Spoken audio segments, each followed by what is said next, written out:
Chapter 345, Laying Low. At the moment, Han Li was simultaneously refining the integrated 5 Extremes mountain, the 7 bright star rings, and that silver bell in his body all at once.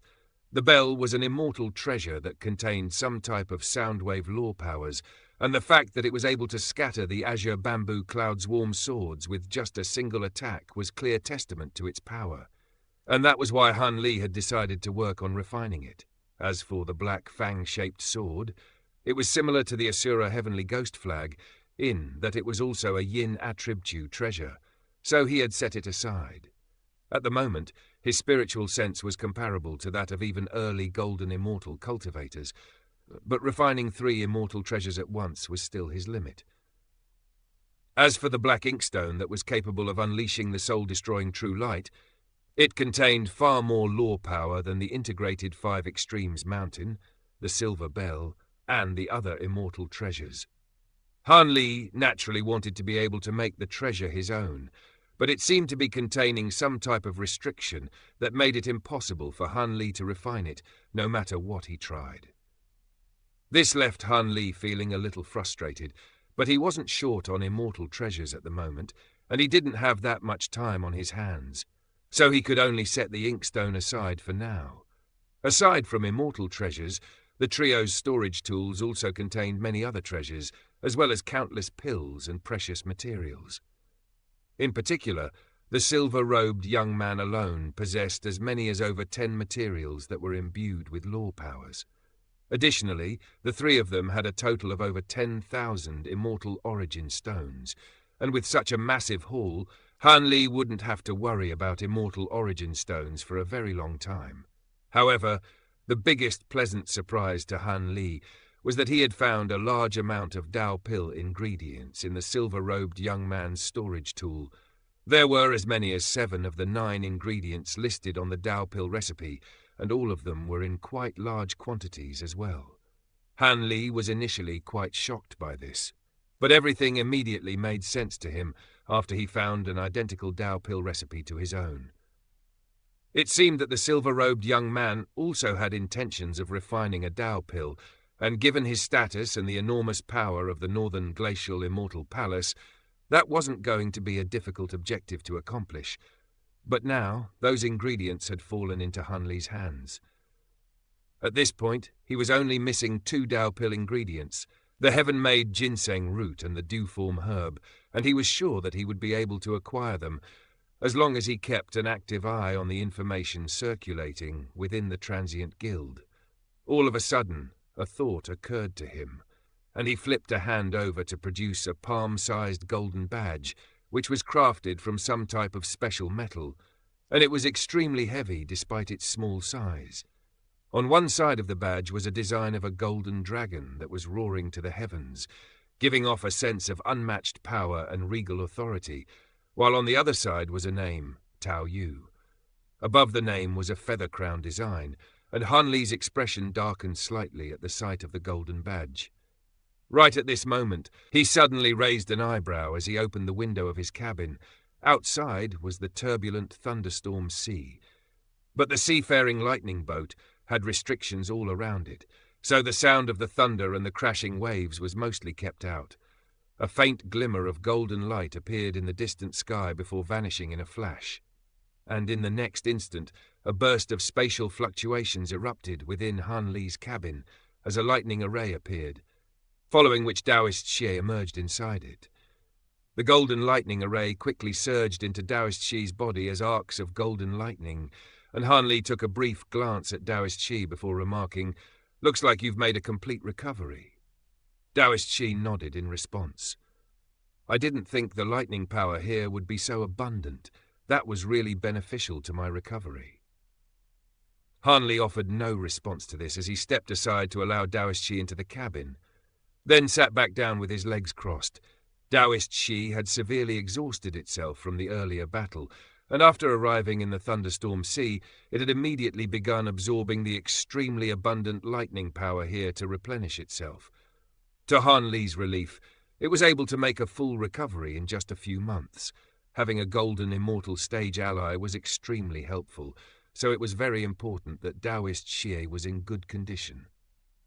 "It looks like you're still worried about that Tao Yu," Taoist Xie remarked as it caught sight of the golden badge that Han Li was holding.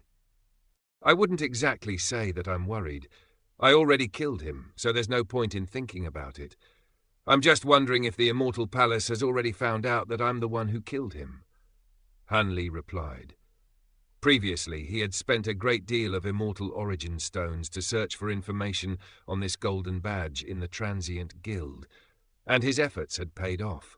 This badge was an elder badge of the Immortal Palace, and Tao Yu was the name of the silver-robed young man. He was also a newly promoted elder of the Northern Glacial Immortal Palace, and on top of that, he wasn't actually from the Northern Glacial Immortal region. Instead, he had been sent here from some other immortal region over 1,000 years ago to accumulate experience, and he certainly wouldn't have anticipated meeting his demise in this foreign immortal region. There was no way that the Northern Glacial Immortal Palace would let him get away with this. So at this moment, he was leaving the ancient cloud continent with the intention of returning to the Black Wind Sea, both to check on his earthly deity avatar and to lay low for a while. The Black Wind Sea was a very secluded place that was virtually completely cut off from the outside world, thereby making it a suitable place for him to hide from the Immortal Palace.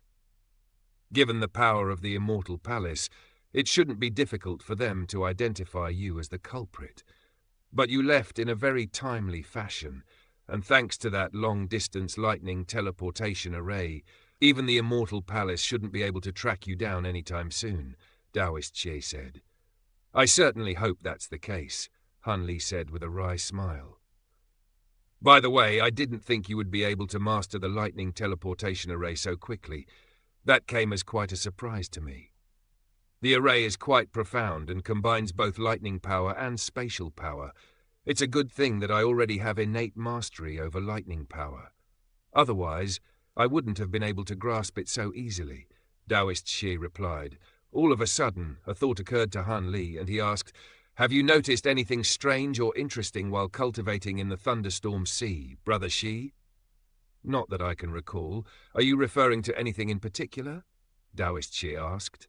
Han Li hesitated momentarily, then told Taoist Xie about the giant eye in the lightning cloud vortex that he had seen during his last trip across the Thunderstorm Sea.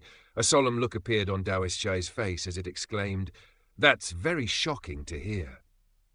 "Does anything in your memories match the description of the eye?" Han Li asked. "No. This is my first time here in this Thunderstorm Sea. Having said that, I don't think even a high Zenith stage Jade Immortal would be able to severely wound you with just a single glance like that giant eye did," Taoist Xie said. Both Xiao Jinhan and Tao Lord Bailey were only one step away from reaching the high Zenith stage, but I feel like even if they were to reach the high Zenith stage, they still wouldn't have been able to display even a fraction of that eye's power, Han Li agreed with a nod. "This place is already quite close to the central region of the Thunderstorm Sea, and that's where I encountered that giant eye. Now that you've already fully recovered, I suggest you remain inside the seafaring lightning boat, so you don't run the risk of encountering that formidable being," Han Li said. Furthermore, he had followed his own advice, remaining strictly within the seafaring lightning boat during this entire trip thus far. "All right," Taoist Xie replied with a nod. Meanwhile, Ouyang Quishan and the other Tao lords that had turned on the Blaze Dragon Tao were standing in the main hall of the sect, and all of their auras were rather unstable, indicating that they still hadn't recovered from their injuries. Standing across from them were 7 or 8 other golden immortals from the Northern Glacial Immortal Palace, while Xiao Jinhan was seated on the main chair in the hall. All of the Tao lords were rather disgruntled to see Xiao Jinhan occupying such an important seat in the sect, and a few of them were glowering at him with outright fury. But Xiao Jinhan paid no heed to them as he asked, "How are things coming along? We've already managed to track down Taoist Huyan and Yun Ni. Both of them fled to the Upper R continent with severe injuries, and Elder Lu Yue has already gone after them with some other elders. I'm sure an outcome will arise there soon. However, Bai Liyan remains elusive to this day. and it's unclear how he's managed to do so, an elder of the Immortal Palace reported. Very good. Even though Bai Liyan is still on the run, he's already been severely wounded, and after his karmic fire remission, his past several million years of cultivation has all gone to waste, so he won't pose a threat to anyone. In fact, he most likely won't even be able to withstand the fifth decay, Xiao Jinhan said with a nod. It seemed as if he was saying this to all of the Immortal Palace cultivators present, but all of the Dao Lords were also listening with mixed feelings. Dao Lord Ouyang, Taoist Hu Yan and Yun Ni have committed the cardinal crime of treason by assisting the Reincarnation Palace.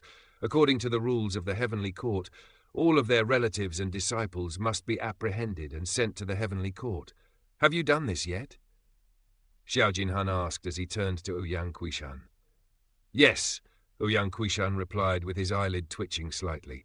Very good. You can all go now, Xiao Jinhan said with a dismissive wave of his hand.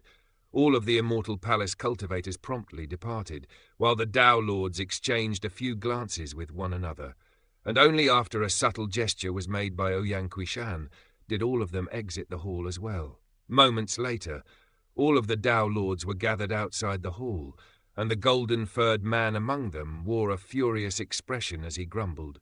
What are the intentions of the Northern Glacial Immortal Palace, Dao Lord Ouyang?